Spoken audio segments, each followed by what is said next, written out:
Marriage demolition. I, 32 years old, caught my wife, 30 years old, cheating on me in our marriage bed only a few hours earlier.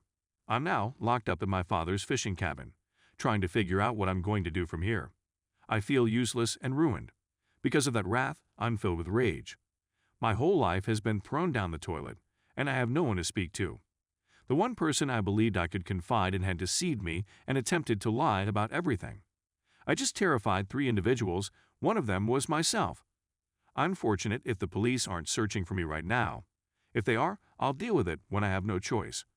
I work in construction, namely demolition. The group I work with travels often, and I had been gone for 10 of the 14 days I was meant to be gone.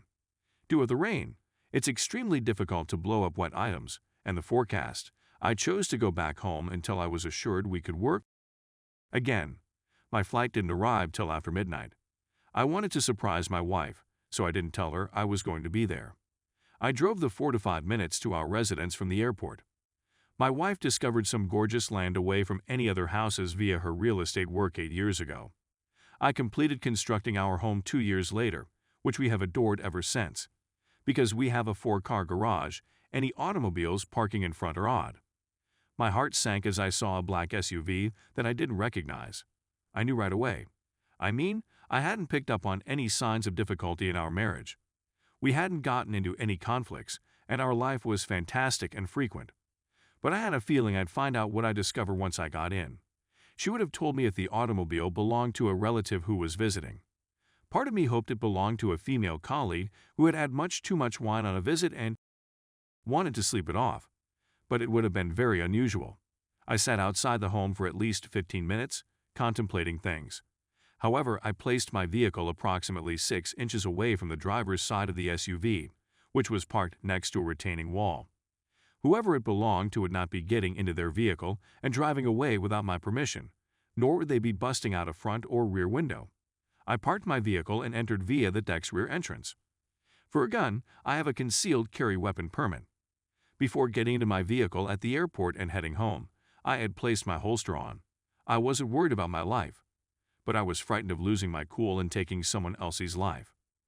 Everything was calm as I walked inside my residence. I didn't think anybody was home at first. But with a completed lunch for 2 on the table and a sink full of dishes, I realized there was something wrong. I strolled down the hall gently to our bedroom and turned the door carefully. I pulled the door open but heard no noise or activity. The room was completely dark. I went over to the bathroom and switched on the light. When I turned back, my wife was fully nude, resting on top of this naked person I'd never seen before. I was devastated. It was as if someone had dropped a 100-pound rock on my chest. Tears welled up in my eyes, but I understood that crying was futile and would not solve the issue. I took out my phone and started filming. I circled the bed, filming the mass of flesh in front of me. It finally dawned on me that my marriage was finished. Even though I had been completely loyal, I recognized that all of our possessions would be shared equally.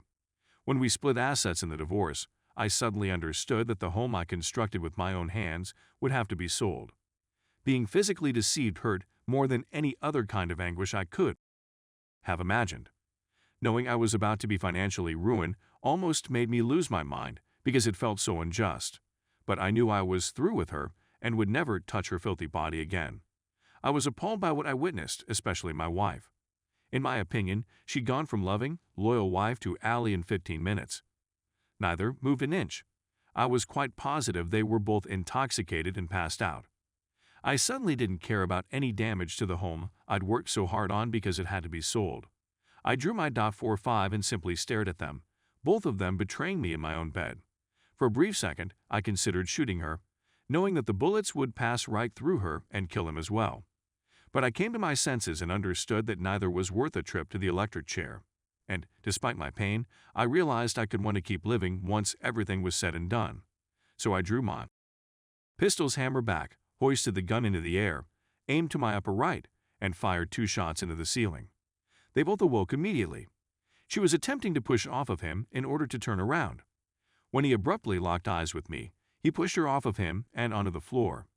Fear does not fully characterize his expression, but in comparison to the dread in my wife's eyes, he seemed pretty serene. She attempted to convince me that it wasn't what it seemed to be, so I fired a bullet through the bedroom closet door. She slammed the shut immediately, even though he hadn't said anything. They were sitting on opposite ends of our bed, the sheet drawn up to their necks. When I inquired who he was, he claimed his name was Marcus. When I asked my wife how they knew one another, she revealed that he had his own real estate firm. Then I questioned how long the adultery had been going on, since I had no idea my wife was cheating on me.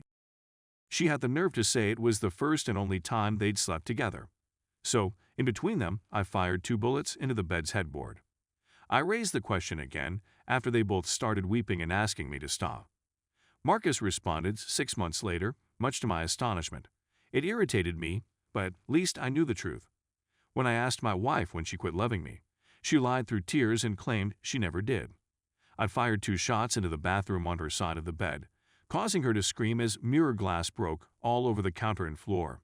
I told her she was a lying useless and that I was tired of her lies.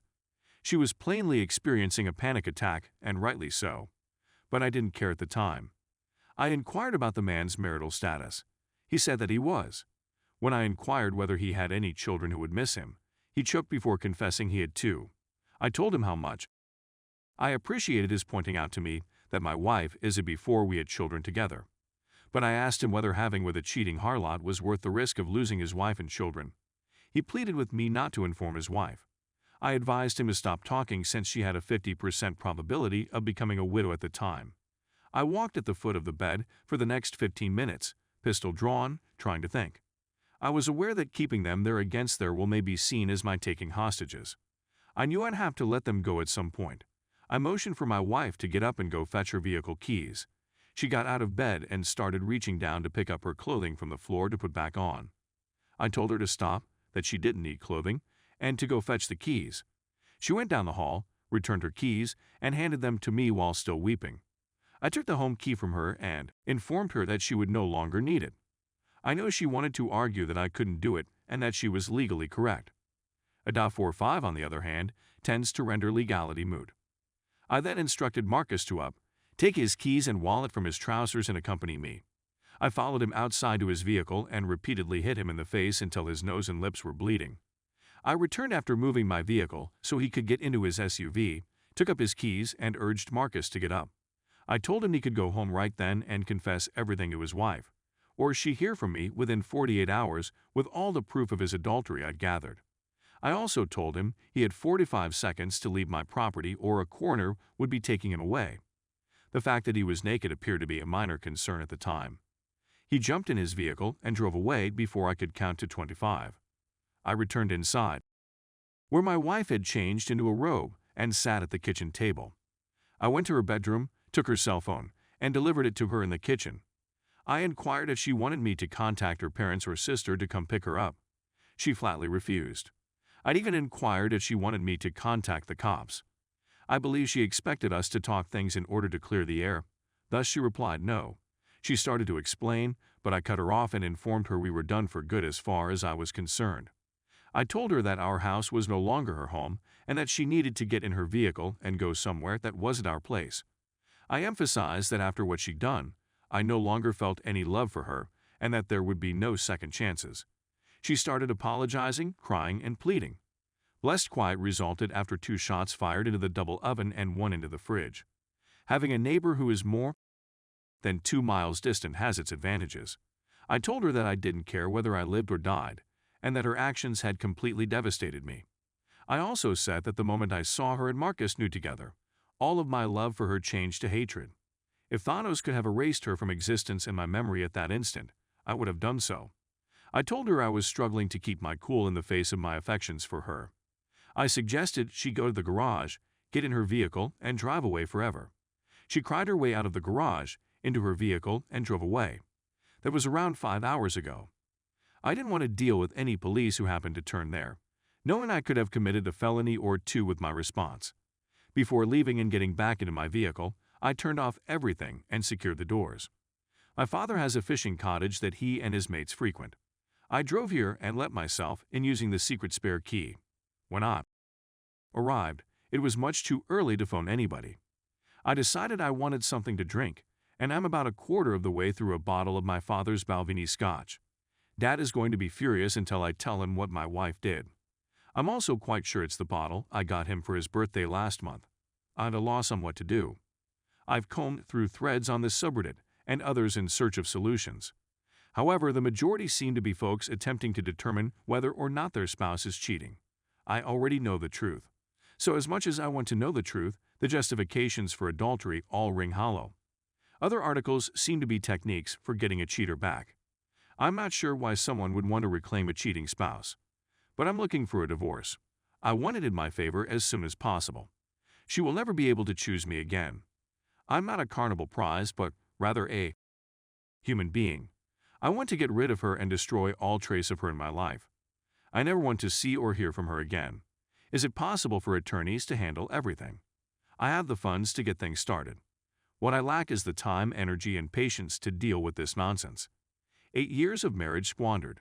8 years that I now believe to be one big lie because after what I just saw, I can't trust anything she's ever said to me is true.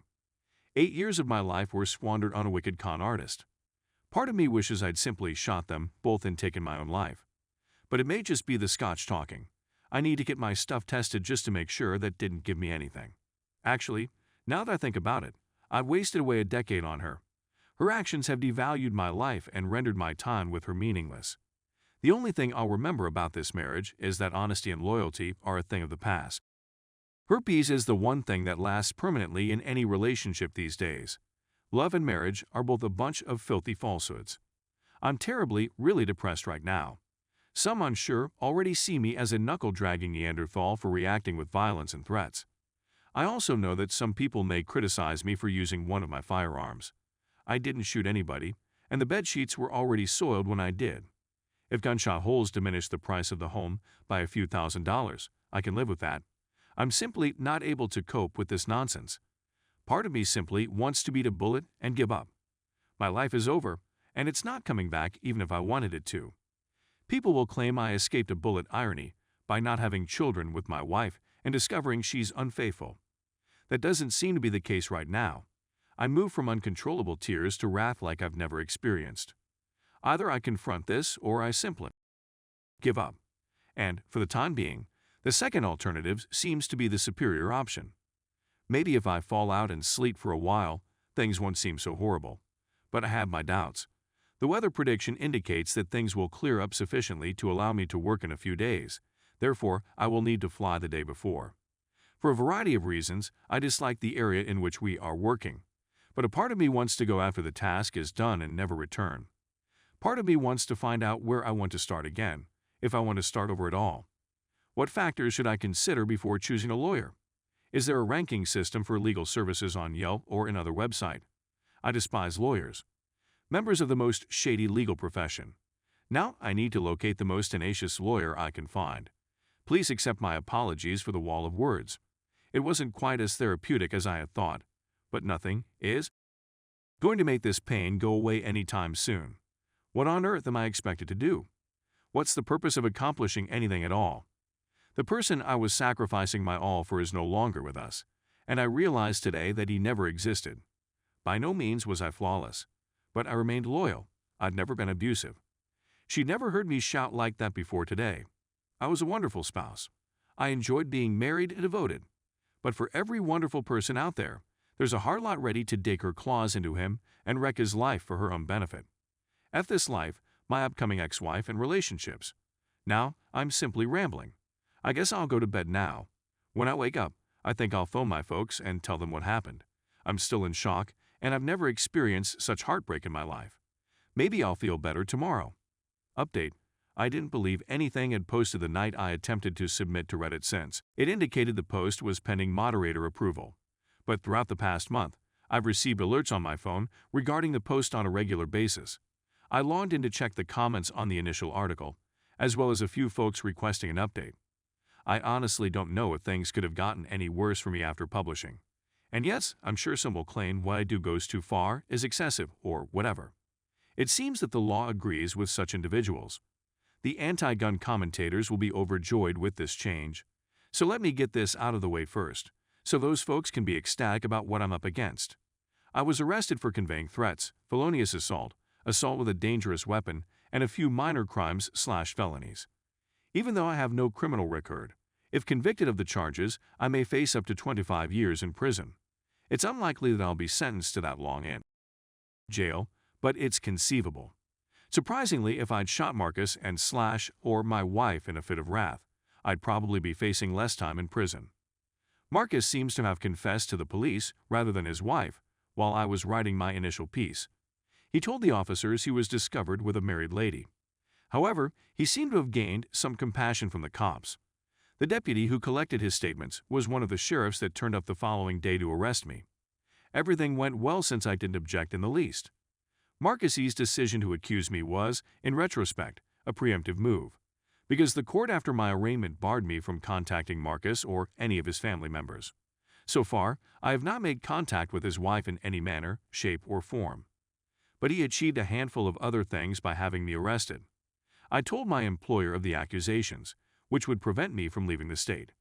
Because my profession is so specialized, they panicked. They waited 2 weeks to recruit someone with the same training and experience as me, but now I'm out of work. That significantly hampered the process of obtaining counsel. Before I could even consider hiring a divorce attorney, I needed to first hire a defense counsel. 2 days ago, I was served with divorce papers. My wife is clearly going to attempt to take me for everything. But we haven't spoken since that night. She's texted and phoned, but I haven't read, replied, or reacted to anything. I absolutely despise her guts. I'll never get over it. I'm not going to be able to move on from this. I'm not going to be able to reclaim my life. I've been living at home with my folks. They've been fantastic and quite helpful. But there isn't much anybody can say about the circumstance I've found myself in. Everyone is so focused on the criminal accusations I'm facing and the fact that I'm not going to prison right now. Even after receiving divorce papers, I'm still dealing with the realization that I've lost my wife and that my future has been placed on hold. I've heard my mother sobbing for me in secret. This is ruining both of my parents. They should not be concerned that their son may be imprisoned. They should be focused on their retirement and living life to the fullest. So I suppose I didn't simply trash my own life. But I'll be if no one destroys mine. Most days, I'm cooped up in my childhood room, waiting for the other shoe to drop. I have grounds to think that my wife is supporting Marcus or the police in their criminal prosecution of me. She is not, without a doubt, blocking anybody. Again, I haven't spoken to her, so I have no idea what's going on in her thoughts. But if she despises me, for whatever reason, as much as I despise her, I suppose she's giving me what I deserve. I'm sorry I can't provide a more detailed update. Those who are constantly in the leave and divorce them camp will be relieved to hear that this will happen come hell or high water. I simply don't know whether I'll do it as a free man or if it'll happen when I'm doing my term behind bars. I was chatting to my cousin the other night, and he said something about when I start dating again. He didn't mean anything by it, but it was so perfect that I can't even convey it. Forget what my wife did to me and never trusting any woman again. I haven't even begun to consider it. And then it dawned on me that if everything else fails, my next date might be with a man called Jerome. My lawyer is attempting to win my case rather than just keep me out of prison. That is very much appreciated, and it is just what I need. But I can't go to jail. If I'm convicted, even if I don't go to prison, my career is over. But incarceration is too much for me. I've been in shock when I switched on the lights and saw my wife nude on top of another guy. This entire situation is becoming worse and worse. I feel like I'm watching a movie, but I can't stop myself, even though I'm disgusted. In my thoughts, this sounded a lot clearer than it seems printed out. But that was all I could do under the circumstances. My life is now in shambles, and infidelity is entirely default. Edit. There are various replies to queries and remarks in the comment area. I don't have it in me to write it all out numerous times. In a month or two, someone will offer an update. If it's me, wonderful. If not, things have become bad and are just going worse. Stay tuned for the next part.